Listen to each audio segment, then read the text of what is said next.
ابوي حباب ما تعلمني السياقه ابوي. ابني مو وقتها اعلمك السياقه. ابوي هذا ناصر بن وجدان مو ابو علم السياقه، علمني حباب. لا حول الله، يلا قوم اعلمك سياقه. بابا تدري ايش تسوي؟ ارجع لقدام. جاي اقول لك ارجع لقدام. ابوي شلون ارجع لقدام شلون؟ انت راح تتعبني، روح يمنى على اليسرى. لا غبي مو هيك، غبي. ابوي يعني شلون اروح على اليمنى يسرى؟ خبلتني انت زمان ما تعرف بالسياقه، دوس بريك واطلع لقدام. لك مو هيك، دوس بريك واطلع لقدام. خلينا ننزل. ما تنزل الا علمك السياقه. فر السير هيك لهنا. ماشي. لا غبي مو هيك، لك عينك لقدام وعينك بالمرايه وعينك لورا، بسرعه. افهمني، ولك مو هيك، لا غبي.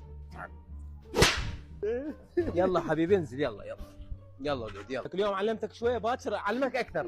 لا ما اريد، لا تعلمني السياقه.